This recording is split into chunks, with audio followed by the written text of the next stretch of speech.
With more airtime to fill than ever before, the odd screwy finish is to be expected. And Vince McMahon bloody loves screwing people. Look, feuds have to be prolonged, and this is an acceptable and established part of wrestling in the Western world. What isn't acceptable are those infuriating occasions on which big matches are ended without a satisfactory conclusion. Thanks for your $9.99, guys. See you next month. I'm Adam Wilborn from What Culture, and these are the 10 dumbest WWE match finishers this decade. But before we begin, don't forget to subscribe to stay notified. Ding, ding, done. Number 10. Dean Ambrose loses via exploding monitor. After a brutal TLC match, Ambrose attempted to maim the Eater of Worlds with a monitor. Now that would have looked awesome. Only he misjudged the length of the cable attached to it, it blew up in his face, and gifted his foe the win. Dumb, dumb, dumb. Ambrose was left looking more like an idiot than a lunatic, and Wyatt more fortuitous than destroyer. No one man bested the other and had any real case to advance further up the card. It did remind me to buy that extension cable for the lounge though, so it's not all bad news. Number 9. Big Match John cost Cena the gold. Jon Stewart brained John Cena with a steel chair at SummerSlam because, as a huge Ric Flair fan, he couldn't bear to see Cena equal the Nature Boy's record of world title reigns. Don't fight it, John. Just let it happen, mate. But wait, why was Stewart allowed out there in the first place? His hosting duties were over. He had a known grudge, too, with Seth Rollins. Shouldn't this have been taken into account when he was casually standing by the gorilla position in the vicinity to ruin a match for the company's top prize at its second biggest show? Or did he get a free pass because he's a celebrity and therefore in the eyes of WWE, a god?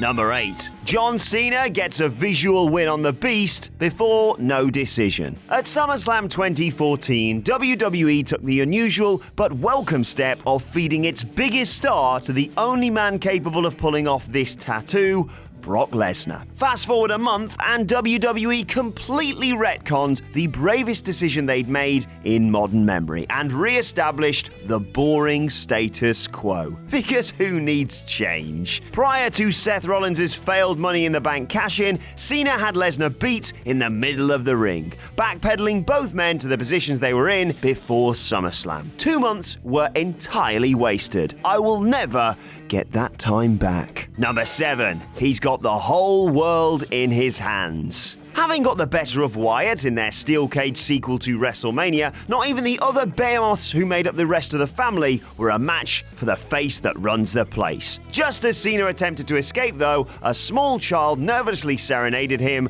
by singing, "He's got the whole world in his hands." WWE has done some genuinely creepy stuff in the past. This wasn't one of them. Number 6. The Wyatts fight fire with water. The object of this Ring of Hell match wasn't to set one's opponent on fire, but to ward off Wyatt family members Harper and Rowan in a way that was vaguely more supernatural than a steel cage. Bray Wyatt was hyped prior to this in-ring main roster debut to be the new face of fear.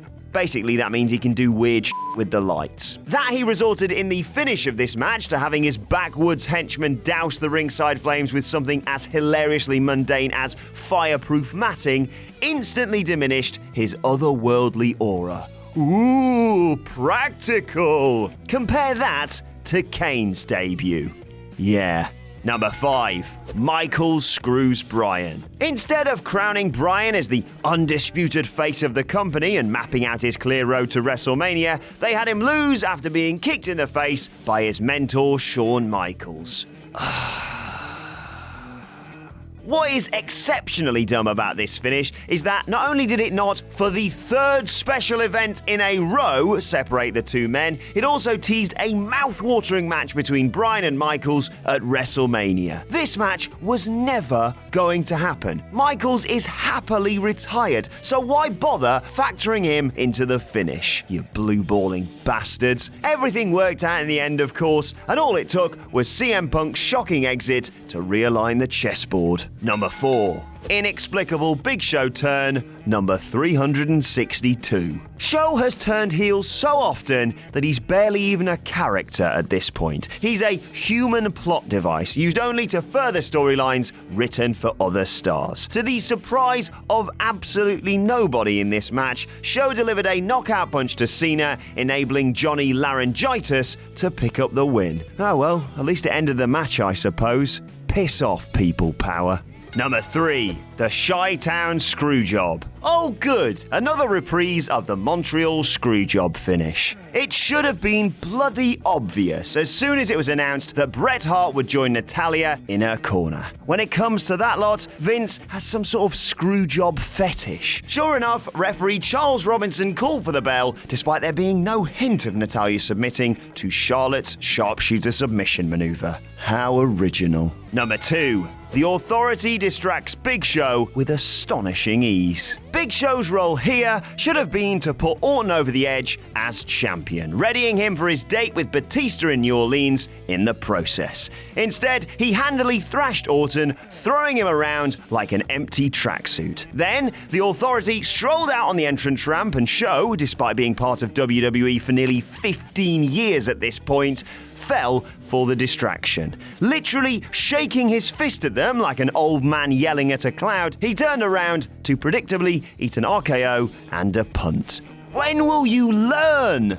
Number 1. The Triple H CM Punk clusterfuck of 2011. Where to begin with this show? Nobody has yet to come forward with a satisfactory explanation for Triple H's pinfall victory here. It made no sense whatsoever, aside from Trips thinking, oh, he's popular, I should beat him. Has there been a wrestling star hotter than Punk was in the summer of 2011 in the years since? The Miz and R-Truth interfered to rebel against a perceived conspiracy. Kevin Nash then got involved to lay waste to both Trips and CM Punk, and Triple H ended up winning this match, but was still the man chosen to seek vengeance on Nash later in the year. And what a classic that was. Nearly 7 years later, the nonsense is almost impressive. Jerry Lawler at one point asks, "What are we witnessing here?"